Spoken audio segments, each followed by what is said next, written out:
Welcome back to another evening of Diabetic Foot Files. Today we're going to talk about something we cannot see, something we cannot feel, but it's quietly destroying the tissue, slowly slowing down the healing and pushing patients, unfortunately, towards amputation. And this is the chemistry part of things. I guess biochemistry, and it's free radicals. And this is like an invisible fire in a diabetic foot. So, what are free radicals? I'm pretty sure everybody's heard of free radicals, but let me simplify it. Free radicals are unstable molecules that are missing an electron. Because they're so unstable, they steal electrons from the healthy cells, and by stealing the electrons from the healthy cells, they cause the healthy cells become damaged cells. So, who discovered free electrons? So let's rewind to the early 20th century. So scientists believed molecules were stable, all of them, stable, predictable, and complete. Then came a quiet disruption. In 1900, a chemist named Moses Gomberg at the University of Michigan accidentally created something unstable and a molecule with an unpaired electron, and he called it a free radical. At this time, the scientific world basically said this shouldn't exist. And because molecules weren't supposed to be incomplete, but they were. And this one discovery cracked open the truth that some molecules are desperate to steal electrons, and in doing so, they damage everything around them. So let's fast forward to the 1950s. So a scientist named D. Ham Harman, okay, proposed something radical. Pun on words. So free radicals might be responsible for aging and disease. So this came up with the theory of free radical theory of aging. And now we're not just talking about chemistry anymore. We're talking about cell damage, DNA mutations, tissue breakdown, and most importantly for our world, chronic wounds. So let's get into reactive oxygen species, so ROS. They're not inherently evil, actually. They're oxygen derived molecules that are chemically reactive because they contain unpaired electrons or unstable electron configurations. So, common reactive oxygen species are like superoxide, which is like O2 with the minus sign, right? Hydrogen peroxide, H2O2, and hydroxyl radical, which is like, it's like that big full stop and OH, okay? And that's the most destructive one. And think of them like biological theories and or a spark that starts a wildfire. The main types that are found in diabetic wounds are reactive oxygen species as well as reactive nitrogen species, RNS. So, reactive oxygen species are normal and necessary. They help kill bacteria, signal healing pathways, and regulate inflammation. But in a diabetic foot ulcer, they become quite uncontrolled. And when we talk about reactive nitrogen species, RNS, reactive nitrogen species counterparts to ROS. They arise from nitric oxide and related compounds. So common reactive nitrogen species are like nitric oxide, peroxynitrite, and then nitrogen dioxide. The peroxynitrite, that's the one that's extremely toxic. But the dangerous interaction is when ROS, reactive oxygen species, and RNS, reactive nitrogen species, are combined. So, like something like superoxide plus nitric oxide will make peroxide, peroxide nitrite, which is like ONOO, right? Like it's pretty much saying no, but it's like that's the chemical for it, okay? And this is a super toxin in wounds, okay? So, in this episode, we're going to talk about how it forms in a diabetic foot ulcer. So, mitochondrial dysfunction. So, mitochondrial dysfunction, the mitochondria, right? It is very hyperglycemically driven. So, high glucose overloads the mitochondria, and this causes excess electrons leak from the electron transport chain, and then the oxygen grabs them and it forms something called superoxide. Remember, reactive oxygen species. Now, the NADPH oxidase activation. I know biology people and chemistry people know this. These are the inflammatory cells actually activate this, okay? NADPH oxidase. And this generates reactive oxygen species intentionally. And this is called what we call a respiratory burst. And in diabetes, it becomes chronic as well as excessive. Now, infection. Bacteria in ulcers trigger the neutrophil infiltration and the macrophage activation. These immune cells release also reactive oxygen species to kill the microbes, but it also destroys the host tissue. And then nitric oxide synthetase, okay, that's my tongue, synthetase dysfunction, okay? So normally nitric oxide synthetase, right, ENOS, produces controlled nitric oxide, which is great, right? We like nitric oxide. They actually use it in some ulcers as well, right? To increase the blood flow, right? It causes what does nitric oxide cause? Like healing, vasodilation, they use it for Viagra, right? And in diabetes, INOS becomes overreactive and they produce excessive nitric oxide. And then the nitric oxide plus the superoxide causes this peroxynitrite. And that's the super toxic one. Now, the ischemia and reperfusion injury that's going on in a diabetic foot ulcer, the poor blood flow causes hypoxia, right? And then the sudden oxygen return causes an oxidative burst, and that will cause a massive resurge of reactive oxygen species. So how did they measure this? Okay. Honestly, you cannot directly see or directly measure it. Okay. They actually measure more of their effects and proxies. Okay.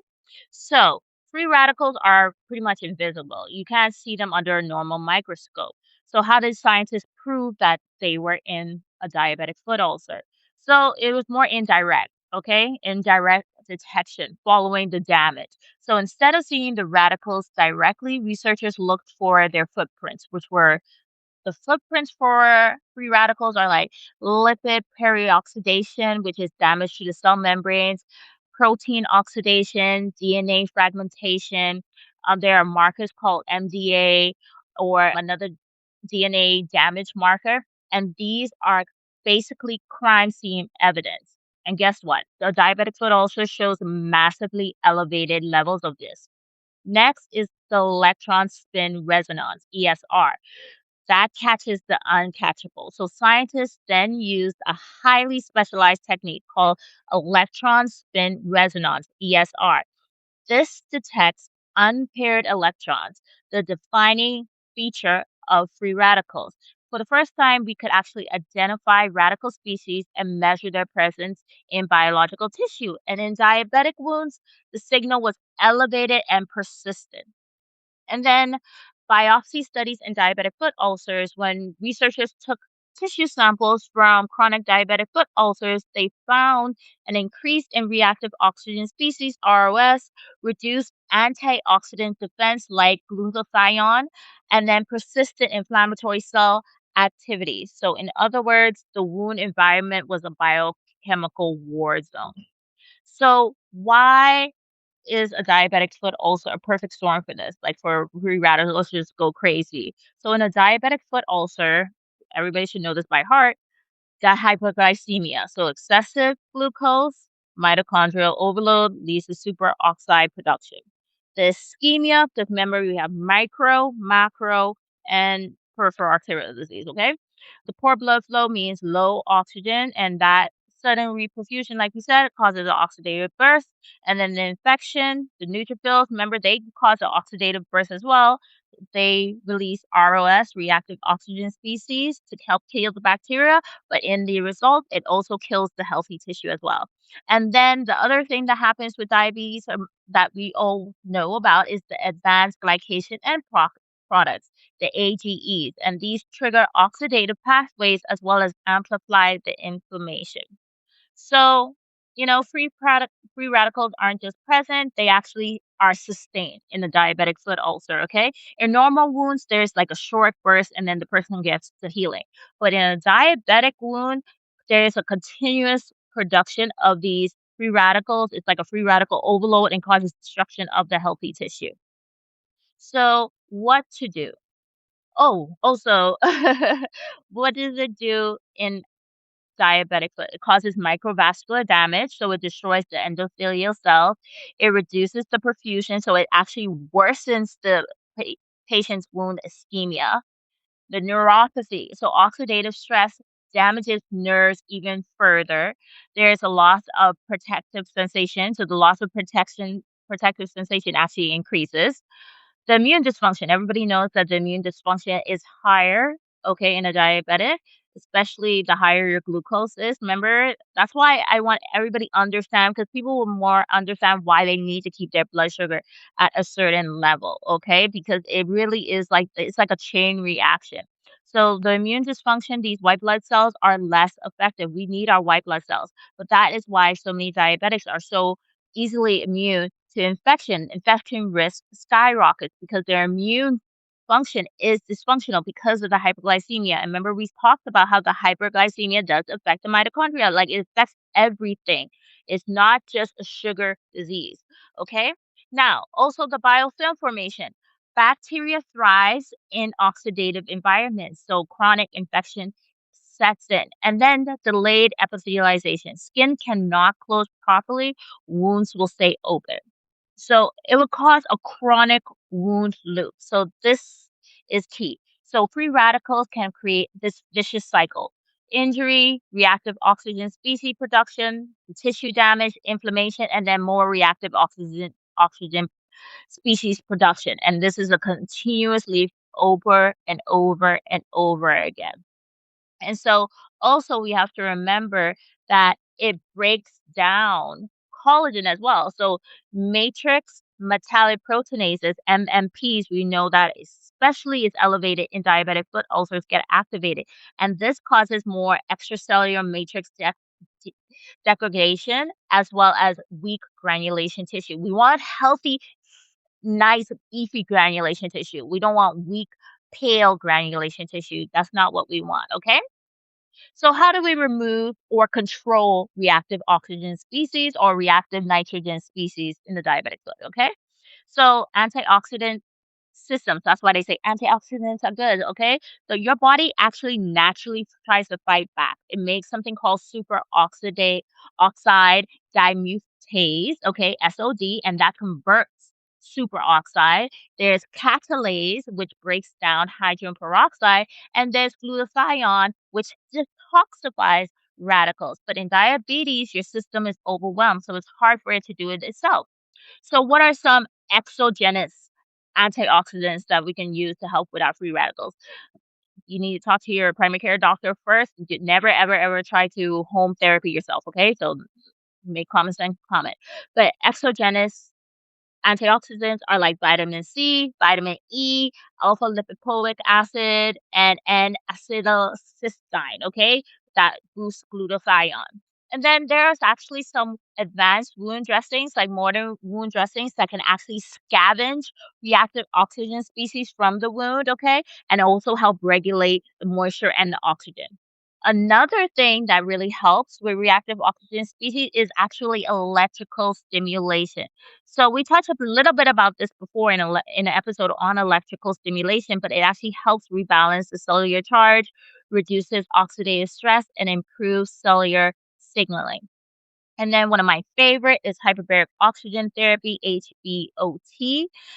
I know it sounds a little paradoxical, right? Because I'm saying more oxygen, right? But it's controlled oxygen. So it enhances your antioxidant enzyme activity and also reduces the pathological reactive oxygen species over time. Now, another advanced concept for removal of these free radicals is methylene blue. Okay, it acts as an electron shuttle. It reduces mitochondrial reactive oxygen production. But the fundamentals are that you can't outtreat bad basics. The basics are when it comes to diabetic foot ulcers, glycemic control. your wound care specialist debriding, vascular, infection control, and offloading, okay? All of these also help reduce it. Now, controlling your blood sugar, that's one of the biggest interventions that a patient can do to reduce their reactive oxygen species production at the source, okay? Us as wound care specialists, removing the necrotic tissue that helps reduce the oxidative burden and breaks down the chronic inflammation cycle. That's why we always have to debride, okay? It's good for us to debride.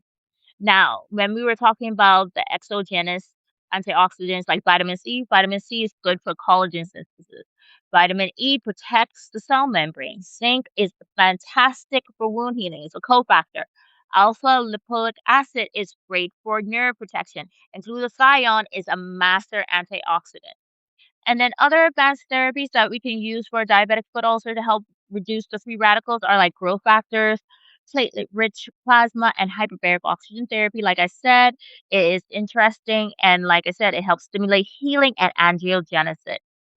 So, I mean, there are emerging therapies that are coming out, like stem cells therapy, nitric oxide therapy. I actually saw that firsthand in research, antioxidant stressing. But we just have to remember. So, what does research show about free radicals in diabetic foot ulcers? So, the oxidative stress is not optional in a diabetic foot ulcer. It actually is quite central. So, oxidative stress means free radicals are overwhelming compared to the antioxidants that can control the free radicals, okay? And that is one of the key drivers, oxidative stress, in a diabetic foot ulcer. So this imbalance between the free radicals and the antioxidants in the diabetic foot ulcer, this imbalance leads to cellular and tissue damage as well as delayed healing. So oxidative stress is one of the core pathophysiologies of a diabetic ulcer. And like we said, with the hyperglycemia, it increases the reactive oxygen species, leads to overproduction of reactive oxygen species. And remember, the mitochondria gets overload, electrons leak, and it causes oxygen to make superoxide. And see, the wound is at a metabolic level overwhelmed. And like we said, free radicals damage everything. They damage the healthy tissue as well. So when studies have shown like reactive oxygen species affect lipids, so it causes membrane destruction. It affects the proteins, so it could cause denaturation as well as dysfunction, and it affects the DNA, which causes mutations and impaired replication. And this explains why a lot of diabetic foot ulcers break down so easily, don't rebuild properly, and stall in healing. And that's why, I mean, everybody has their opinion with topical oxygen, but I'm just gonna say firsthand, I'm a big believer in topical oxygen, okay? I love it. I've seen it firsthand, especially in residency. It works well. I believe in it. It is such a great option for people who do not have the option to be cleared for hyperbaric oxygen therapy. It's a great option in my opinion, okay?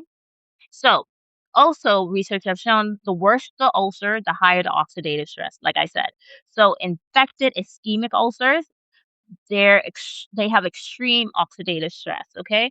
And think about the two classification systems. I think of Wagner and University of Texas, right? University of Texas is the one that classifies through infected as well as ischemic, right? So you have to remember that. Keep that in mind for your boards.